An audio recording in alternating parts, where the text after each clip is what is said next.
Welcome back as we're basically running slightly out of control with our fleet power here.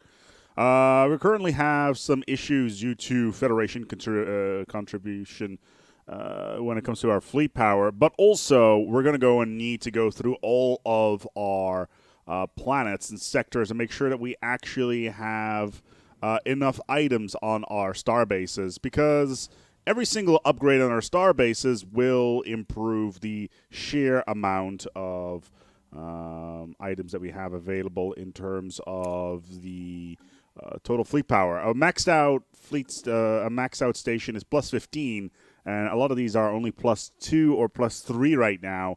And it's kind of starting to leak into our ability to uphold our economy due to our overreach in our fleet power. So we're going to go and take a look at that and upgrade every single station that we have to the max.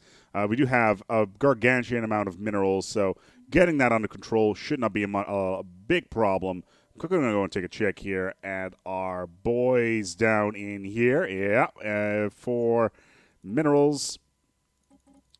Yeah, there we go. Now we got 3,000, so we should be able to get a little bit more out of this. So we're going to go back to Brother. We need to upgrade all of these stations anyway because the Felnol may try to go to war with us again. We had quite a lot of people asking, hey, why are you not leaving this Federation? It's a good reason for that. If I do leave this Federation, it basically means that I have around 1,000 fleet power less. And for some reason, my coffee has gone AWOL. Excuse me one quick second while I go and grab my coffee. It should only take like maybe 15 seconds, so hold on there.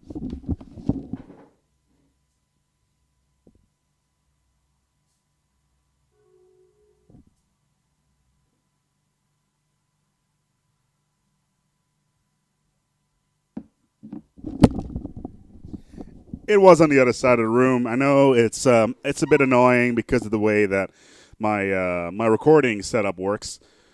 A lot of people that I know when it comes to their setups is that they use podcast microphones. I actually use a pair of headphones that is actually also in my thumbnail for my avatar. So I use a pair of headphones called an HMD 25-1, which is a broadcast pair of headphones, and they're actually quite good. The main problem is that they're going through a tiny mini mixer without a compressor limiter on the back. So every once in a while, you will hear me spike up really crazy, and you won't be able to hear me in any way, shape, or form. So that is, or at least not in such a way that you're like, hey, I can comfortably listen to you, and I'm trying to resolve that as much as I can. Let's take a look at our other sectors here. This one doesn't have a Sphin Castle, doesn't have a station whatsoever. That is completely unacceptable. It would be nice, actually, come to think of it, if we could just click and say, hey, I want to, like, I only hear, like, quality of life wise, just click, boom, you got yourself a station there. But yeah, this episode we're going to be doing quite a lot of just building stations, making sure that we can increase our fleet power and keep spending our our economy to a point that we can support basically our entire capital fleet, which is quite large. I think we pretty much got everything here. It does look like it. Yeah, these ones are all being built. This is Fincastle. For some reason, Fincastle did not have a station next to it. That is kind of unexpected. All the other ones, though, we're slowly but steadily upgrading them, so we should be able to get at least 40 fleet power out of this. Probably more when we're all maxed out, so I'm going to go and say around 60, which should be enough to lower our upkeep on our fleet. And instantly already, we're back to 6,000 energy, even though we just spend everything. It's kind of crazy how quickly this goes. So let's take a look here at our surface here. Good. All the Terrans are nicely and steadily populating all of these worlds. And I'm really hoping that Utopia is going to come out sometime in the very near future, because being able to neuter these pops right now would be absolutely staggering, because then we could slowly but steadily just kill them off without having too much issue. It's getting rid of these fallen empire species would be really nice right now, so we can start populating our worlds a little bit more effectively. We're kind of starting to get to the point where we've maxed out on our fleet power, and this is suboptimal. We are at the end of the tech tree, which means that we should be able to do a lot more colonization without having too much impact. So let's take a look here. I'd like this world, please. Where is this? It's not within our territory. This one, however, is. It's got wild storms, habitability -5, happiness -5, but it does have plus 20% physics output. Not something that we would really need. It is fairly big, and I can't afford. If I can't afford adding a directly controlled system. Is there any other planets in here that are interesting? No, they are not. So, again, let's go to the expansion planner here. Planet class. Sort by habitability. I would like another tab here. Is surveyed, is colonizable. There we go. Is that we can currently colonize. It actually changes things quite a lot. But yeah, I would like to see another modifier there. In terms of being able to see if all of these are all in the same system. Tifim, Buttock. This planet is actually called Buttock. That's quite something. And we're maxing out on energy again. Yeah, we're kind of getting to the point where we cannot spend any money, which, come to think of it, is kind of crazy. Can we do anything through our policies? No, not really. We have unrestricted wars, which is fine. Artificial intelligence is outlawed. If I change that, does that do anything? Happiness bonus is actually quite good. Servitude or citizen rights. Yeah, let's go with servitude on this one. It doesn't really impact our population too much. Sure, we get 9 pops with -10%, which is fine. 40 pops -5%, so whatever. I'm not really too. Volataria. You forgive me if I dim my display, human. I simply cannot stand to look at your nose. But then why'd you call me? Seriously, what is wrong with you? It's like, I'm gonna call you because bah. Oh no, I can't look upon the screen of the people I just called because you are so ugly. Then why did you call me to begin with? You absolute numpties. Anyway, energy is completely ballooning out of control. Xeltech Union to Gel Confederacy. Yeah, okay. So we're now at 967. Let's take a look at our planets and sectors again. Cradle is upgrading. That is nice. Mother is upgrading. That is nice. Yes. Fincastle has got a station now. We can start maxing that out. Cool. I would really like a late building that allows you to ridiculously upgrade your fleet power, or at least your fleet support, because it is very useful to have. And in the late game, you're kind of forced to just expand en masse in order to get your fleet power up. Now, obviously, we are losing quite a lot of fleet power due to our due to the way that our alliance is working, or at least our federation is working. So, okay, this one's being built, and this one as well. Yeah, okay. Another thing right here, having like the interface saying like, we are currently building this, currently unavailable. We need to be able to, being able to like say, hey, we're gonna build here to be nice. Declare a rivalry. Felnor Restorers have declared a rivalry. And they've also ended the rivalry instantly. Well, that happened. Okay, this is our bigger mousetrap. There's nothing too crazy about that, except for, there's quite a lot of energy being put into that. I could build a shit ton of stations everywhere. Oh, look, we're back onto the naval capacity train. That's good. Let's take a look. Can we go back to war with Volataria again? Not yet. It's not going to be long, though. 2077. That's in 6 years. We just managed to get some research, new armor, kinetic. We got 2 kinetic weapons actually, which is quite good. Weapon speed and damage plus 5%. So this is my argument here. We could go for weapon damage, but if we jump into an FTL inhibitor or anything that dampens our weapons, the damage is going to be lowered. If you do weapon speed, it's going to be permanently up. I'm going to go for weapon speed in this one so that you can fire 5% faster. It's effectively the same, so that is quite good. I've been dabbling actually a little bit with some of the concepts, specifically trying to figure out, hey, what would be the strongest possible ship that you could build in vanilla? And there is actually quite a lot of modifiers involved here. So you can, for instance, say, hey, I want to build, like, of course, the strongest ship you would be able to build in vanilla would be a battleship, right? So let's say autocomplete here, it automatically populates the entire thing, etc., etc. However, due to the way the ethics system works and the way some of the empire modifiers work, you can build a ship that is at least 50% stronger than this, which is absolutely insane. I still don't know what the hell's going on here. Yeah, we can get the enigmatic items here as well.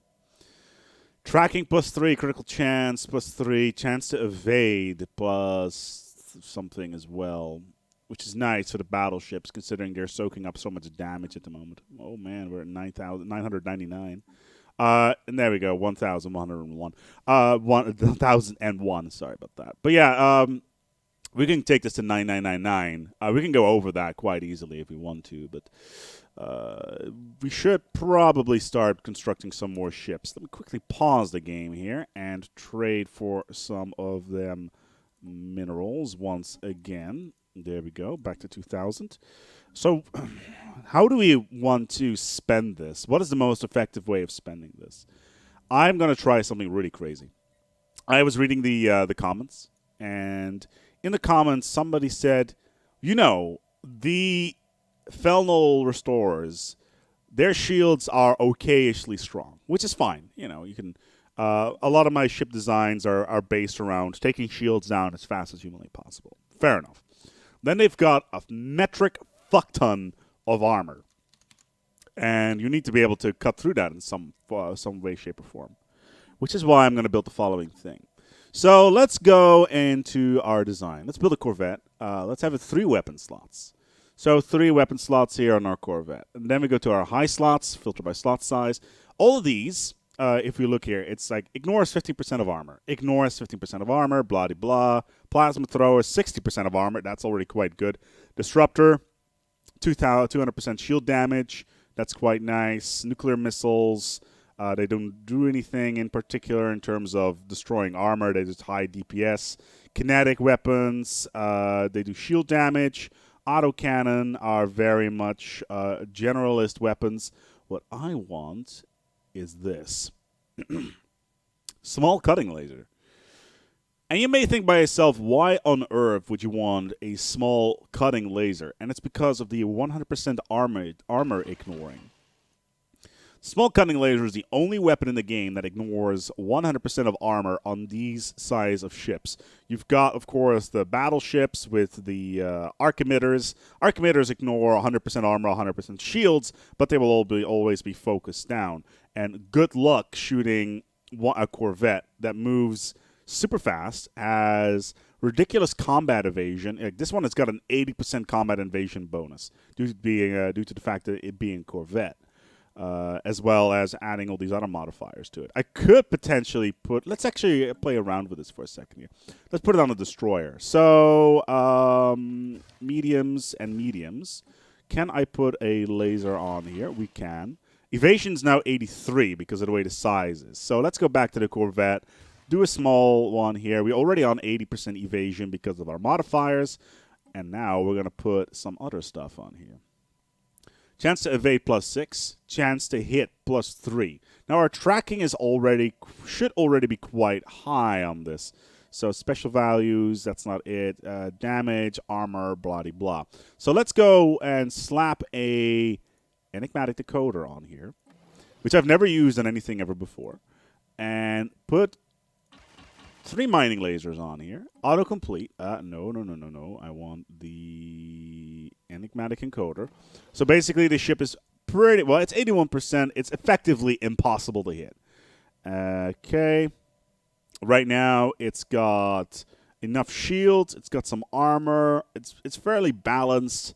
If we put chance to evade, chance to hit, Combat speed plus 20. Combat speed plus 20. I want to be able to basically dance through the battlefield. So I'm going to build a separate fleet of these ships, and I'll tell you why. Cutter. There you go. There's our cutter design. So our cutter design, as soon as our main capital fleet jumps in on top of an enemy, it's 173,000 fleet power that jumps right on top of them. They'll break down their shields very, very quickly because it's got torpedoes, it's got everything else, etc. However, then we jump the cutter fleet on top of the enemy. Ignores every single bit of armor they have. Their major advantage is out of the window. We rush towards the enemy. We start cutting through their fleet. And if we even have like 10,000 fleet power in corvettes there, that'd be staggering. That'd be a huge asset. So what I'm going to do here, I'm going to disable the rally point for our main capital fleet. I'm going to go to Unity. I'm going to go to our corvettes. I'm going to build one cutter. Just the one. Nothing too crazy. I think we've maxed out on our fleet power that we can possibly get at the moment without getting more colonies right now. Martin's Marrow. Oh, actually, we still have quite a lot going on. Declaration of war by the Tugel. Interesting. This is a declaration of war. For too long, human aggression has terrorized the galaxy. Okay. Cradle. Okay. They want... Okay, they are after some of my outlying colonies. So the Uklar nations are in there. Interesting.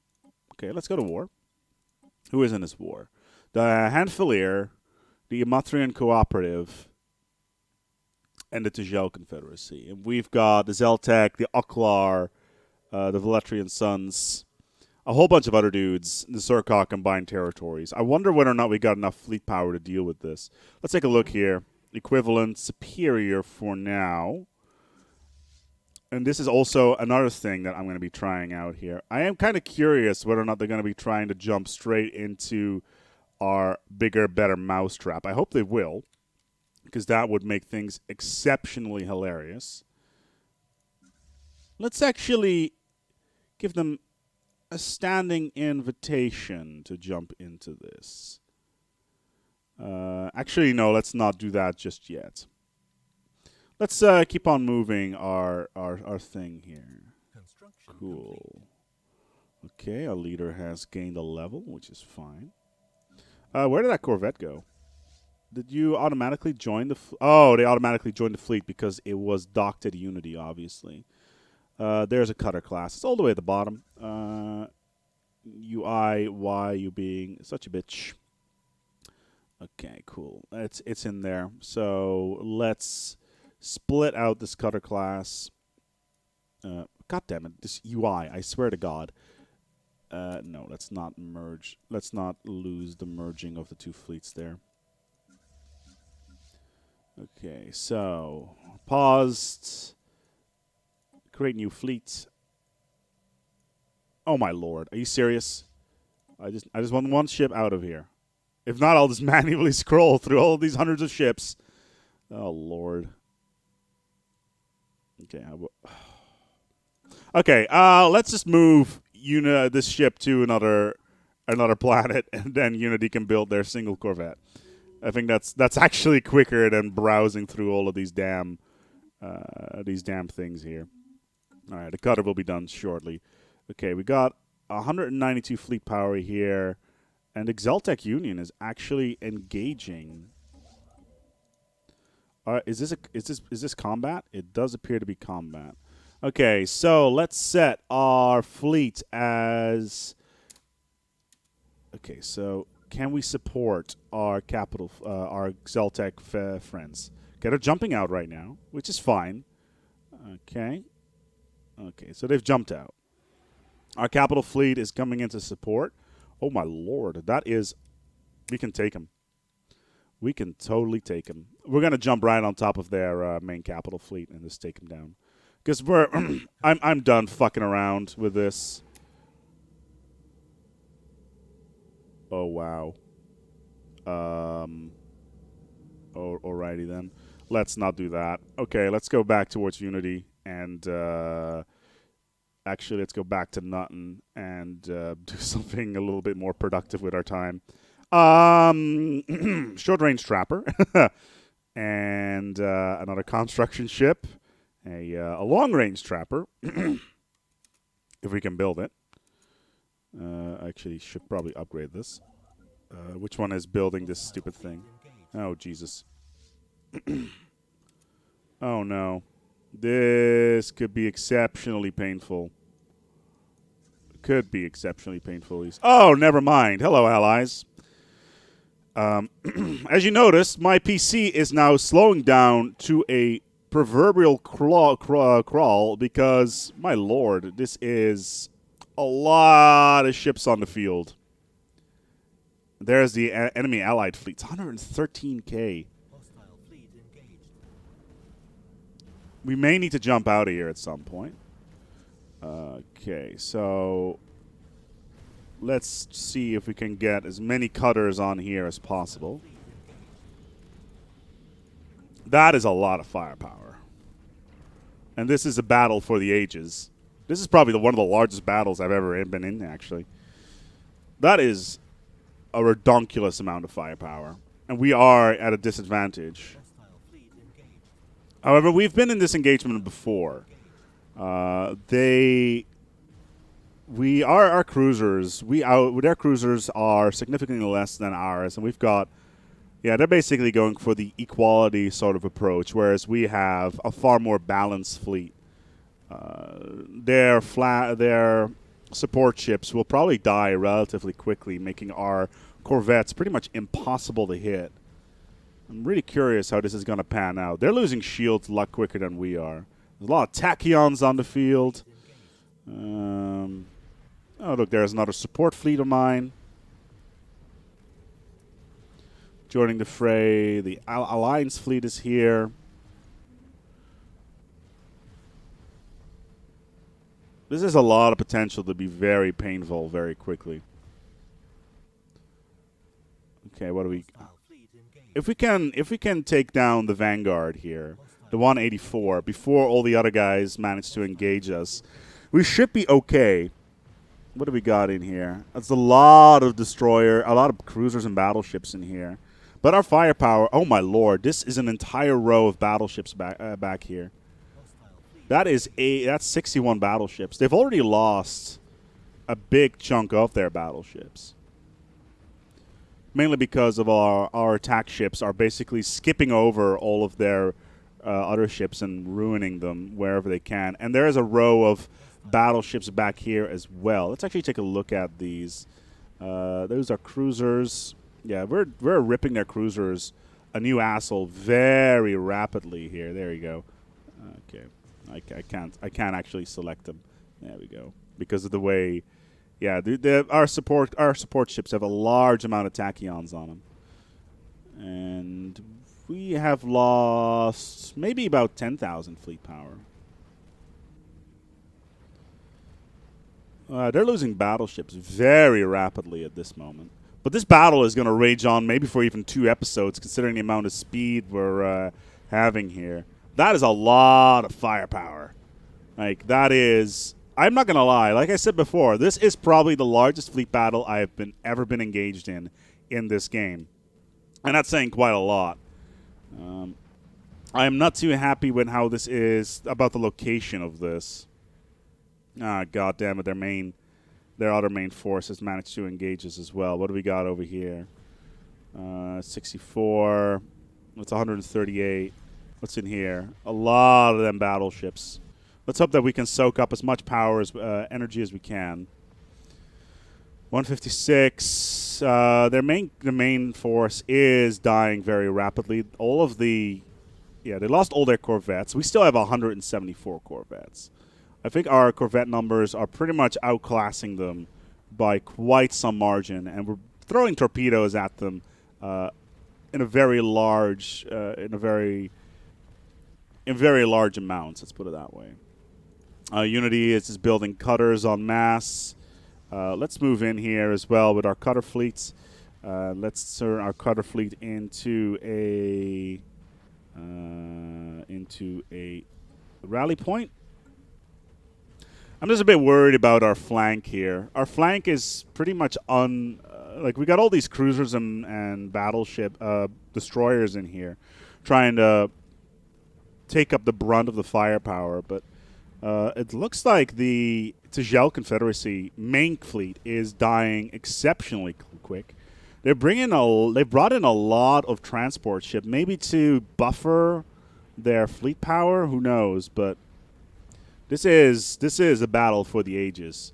We've lost about 10 battleships. All of our a big chunk of our cruisers are still in place. We've got 111 cruisers. That is the mainstay of our fleet. That is literally the core. Our Imperial battle, our Imperial Star Destroyer, so to speak. And let's take a look at their designs, actually. So let's take a look here at their cruiser design. It's all lasers. Ignore 60% of armor. They've got 19% evasion. And all of my ships are all my cruisers are designed for as much point-blank range damage as humanly possible with those autocannons. Those autocannons are doing so much damage so quickly. It's kind of staggering, really. It looks like they've managed to jump out one of their fleets. We are still in this battle with a significant amount of fleet power. My main capital fleet is most likely going to struggle versus this Hanfalier, or at least the Alliance fleet they got over here. Yeah, the Tagel Confederacy Alliance fleet is 120,000 fleet power. But all these individual battleships over this black hole. Actually, I'm just going to pause for a second and do no GUI just to see what this looks like. Oh, oh yeah, right. No dealsies in Iron Man. That's right. All right, our cruisers and destroyers are at point-blank range. The Volitarian Compact has joined in. Did my allies just jump out? The allies have just jumped out, I think. Yeah, they have. Okay, cool.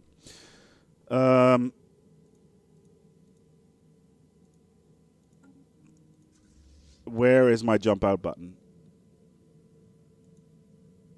It's at the top, isn't it? Yeah. There we go. So let's retreat out of here. We don't know where our fleet went. We lost 14 ships. A big chunk of our fleet power is gone. We lost 29 cruisers out of 124. 51 destroyers, 33 corvettes, 16 battleships. Those are all gone. What did we actually manage to get out of this in terms of destructive power? Only 3 of their battleships. A lot of their cruisers, a quarter of their cruiser force is gone. A bunch of their corvettes are gone. So, okay, fair enough. So this is what I'm going to do. So this strike force over here is going to do the following. It's going to run circles through enemy territory.